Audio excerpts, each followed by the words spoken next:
Thank you. Let's be seated, please. Program directors, Deputy Minister Botes, and other deputy ministers and ministers who are here, Your Excellencies, ambassadors and high commissioners, esteemed recipients of the Ubuntu Awards, religious and traditional leaders, members of the business community, distinguished guests, and ladies and gentlemen. It is indeed a great pleasure to be here amongst you, and it is also a privilege to attend these awards, which celebrate the men and women who play such a pivotal role in promoting the interests of our country beyond our shores. I was telling Deputy Minister Botes that as we are recognizing the men and women and indeed organizations that fly our flag,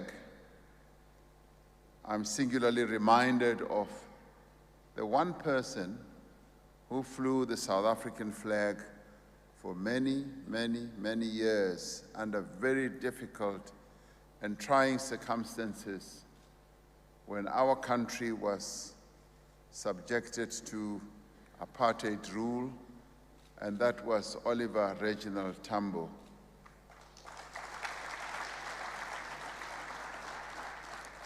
These awards remind me of him, and I've made some suggestions to the Deputy Minister about how we can also enhance and recast these awards. These awards are taking place in the year that South Africa assumes the chairship of the African Union. Some of you may know that this is not the first time that we become chair of the African Union. We are becoming chair of the African Union for the second time.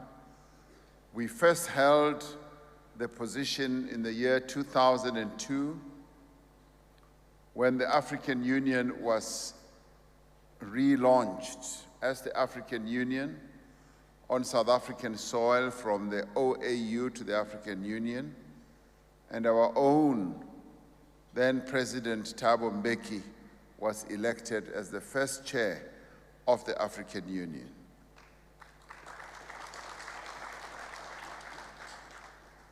Our team returned, as you've heard, recently from Addis Ababa earlier this week, where we formally accepted, as South Africa, the chairship of the AU at the 33rd Ordinary Session of the Assembly of Heads of States and Government.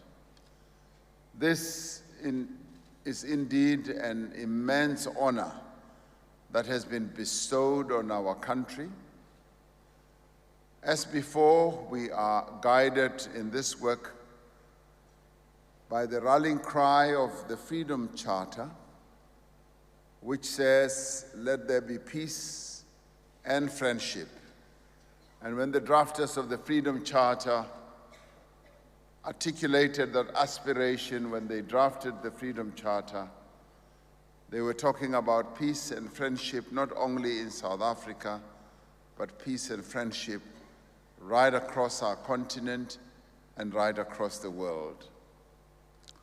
Chairing the African Union is a great responsibility, and one we as South Africa intend to execute with diligence and commitment over the coming year.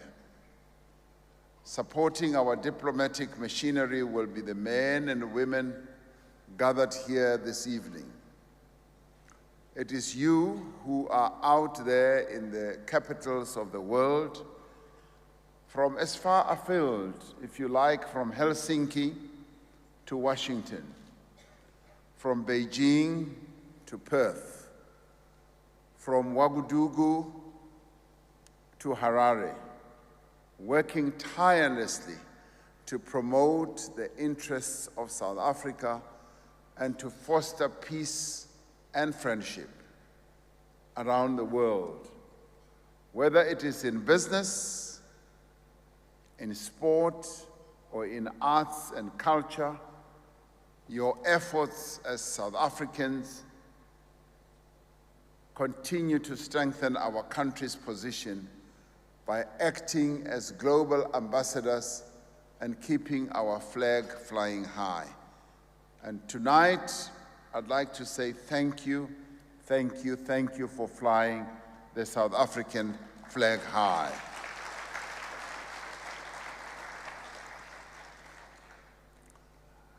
You have assumed the task as you fly this flag high. You have taken into your hands the task of elevating what I would call brand South Africa in the community of nations. For we know indeed that South Africa's exports go beyond, way beyond goods and services.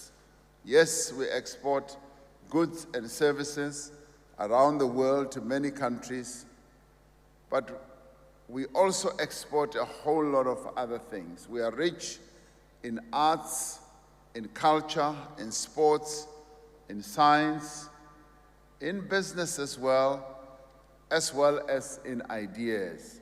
But we are also rich in the talent of South Africans, talent that resides in young people, talent that resides in South Africans who are exhibiting their talent right across many fields and right across the world. This is a great source of pride for us as South Africans.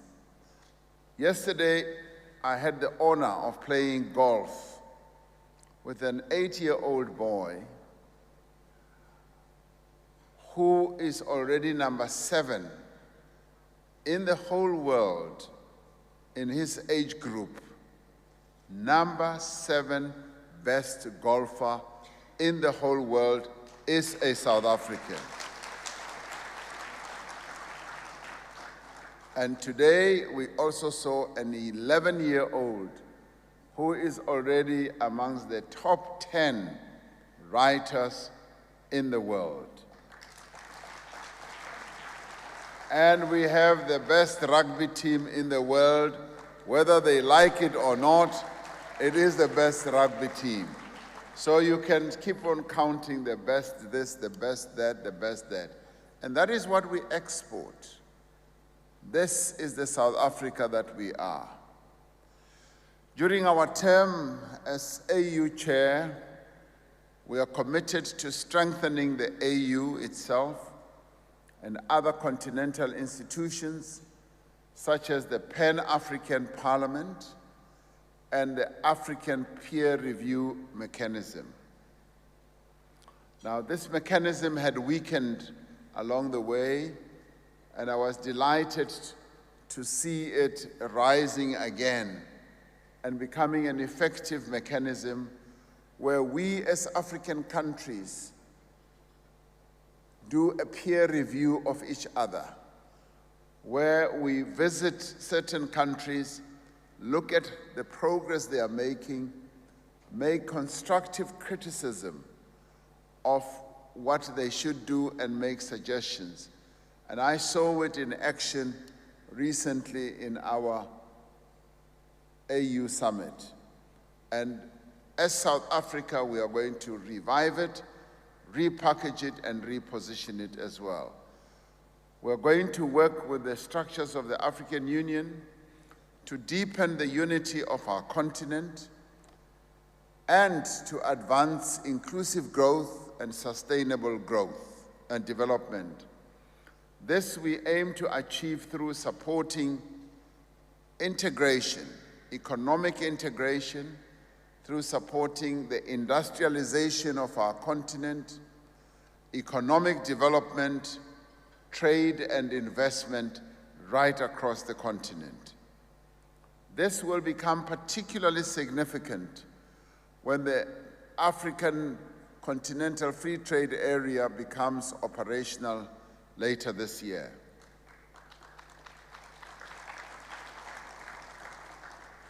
And we are delighted that, yes, of course, it will be based in Ghana, but we are also delighted that a South African has been chosen as the first Secretary General of this Free Trade Area Agreement, and that gives us a great deal of pride. Now, this Free Trade Area will be an important step towards rebalancing global trade relations and leveling the playing field for African business. Through the Continental Free Trade Area, we want to reignite and revamp industrialization on our continent. We also want to boost intra-African trade and benefit from the largest common market that we are now going to create on the African continent. Our emissaries for economic diplomacy, many of whom are here tonight, will play an increasingly prominent role. We will work to strengthen good governance in Africa. As you heard our award recipient, Umamo Brigelia Bam, saying more and more good elections are being held on our African continent. That behoves well for the governance of our continent. We will work to advance women's economic empowerment and financial inclusion. This is an important task that we want to see achieved. And we will also intensify the continental struggle to end violence against women and children on our continent. Through the AU Peace and Security Council, the AU Commission, and the collective membership, we will focus our efforts on conflict resolution across the African continent. We will continue to advocate for a fairer, more just, more prosperous, and stable world. A world in which no one is left behind. A world in which we show and demonstrate compassion to the weakest and the most vulnerable amongst us, not only on the African continent, but in the world. We remain firm in our commitment to the peaceful resolution of conflict and a multilateral approach to world affairs. As a global community, we confront common challenges. Challenges such as climate change, which you as our ambassadors, in whatever field you operate, we all have to deal with. We confront challenges such as migration, and we also confront challenges such as disease. Now we've got a disease that is presenting itself as a major challenge, not only to China, our friendly country, but also to many other countries around the world. And yesterday I sent a letter of solidarity to President Xi Jinping, President of China, to strengthen his resolve as we deal with this challenge of a disease that has engulfed China, but is also a great threat to many others. But we applaud them for the absolute extensive work that they are doing to contain this disease. And this can happen to any country. It's now happened to China, and we are really grateful that the leadership of China is dealing with this disease with the resolve that they are demonstrating. We also confront challenges such as human trafficking, terrorism, as well as hunger. But one of the overriding challenges we face is also poverty, which is also a daily occurrence here in our own country. But we should all work together to confront these challenges and address them. These challenges and problems are not beyond us. They are challenges and problems that are within our ability to resolve. No country can hope to achieve lasting peace and prosperity for as long as there are other countries mired in poverty, in conflict, and in chaos.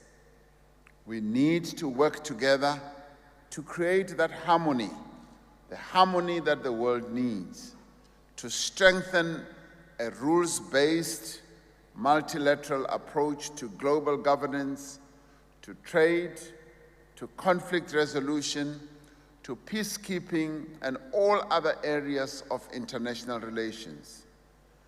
This is the agenda that South Africa will continue to pursue through all international fora in which we participate as a country, in which we interact with other nations and institutions in the world, from the United Nations to the African Union, and from the G20 to BRICS as well. What we are doing here this evening, celebrating excellence in diplomacy.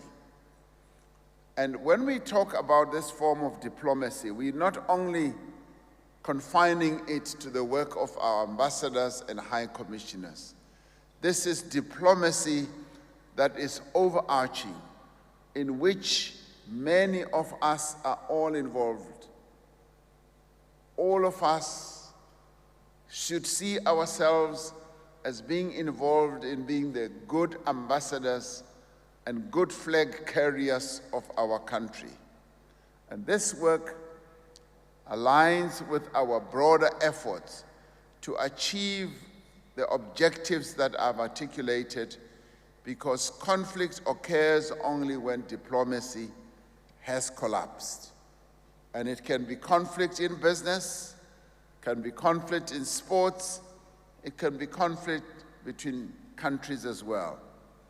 The various categories of these prestigious awards are indicative of the fact that successful diplomacy is an integrated effort, and one that draws together different activities, qualities, different people, different talents, and different capabilities. These awards illustrate that being an ambassador for South Africa, as I was saying, is not the preserve of any particular group.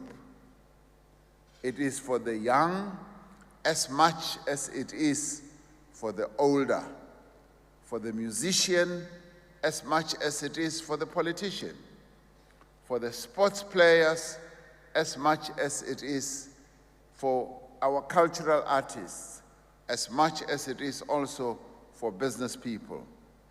I want to congratulate all those who've been given these awards, who won the awards, and the nominees who were also nominated this evening. The very fact that you have been nominated is a mark, an absolute mark of the esteem with which you are held by your peers, but also by your country, and that your country has seen fit to recognize you and to honor you. You have done your country proud. All of you, each one of you who has been awarded, and we say thank you. And it is my hope that this will encourage you to fly the South African flag even higher in your various fields of excellence. And those of us who have either not been nominated, like me.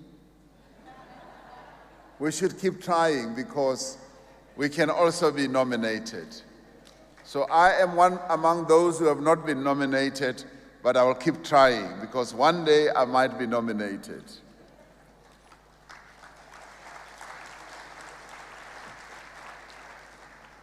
Now, through the efforts of patriotic South Africans such as yourselves, we are getting closer to the better world envisioned by President Nelson Mandela and his heroic generation of freedom fighters.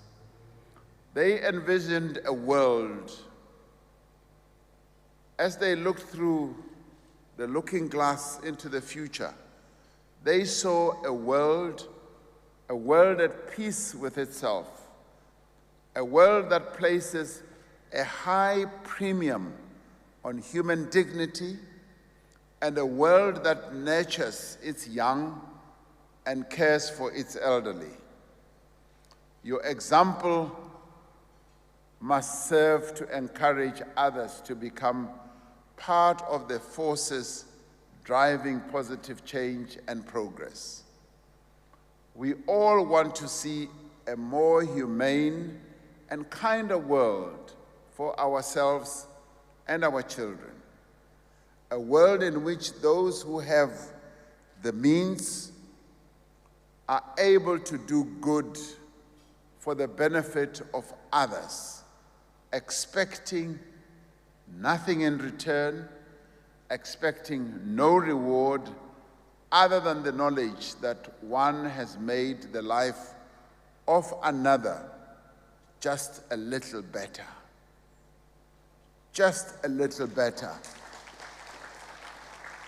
To paraphrase what Bantu Steve Biko once wrote, he said, open quotes, "We have set out on a quest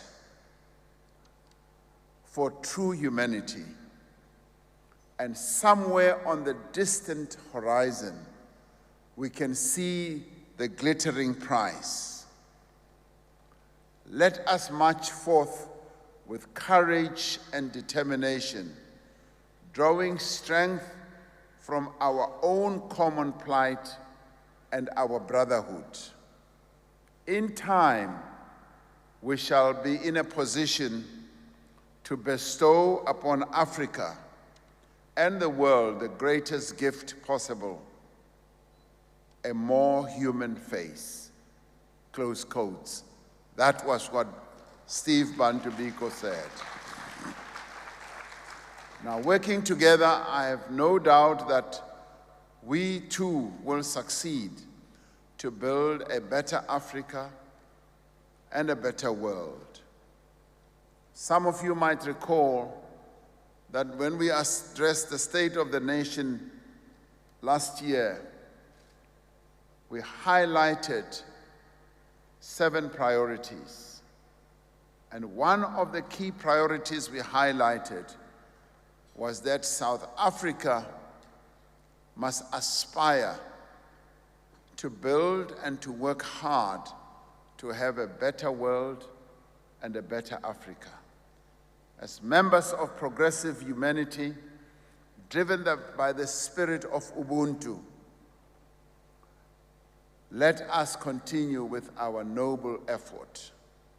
Let us spread peace and friendship. Let us strengthen the bonds of commerce and trade. Let us give the world a more human face so that all of humanity can be pleased that indeed there are people in this world who care, who want to make life a lot easier for all the people of the world. Thank you very much.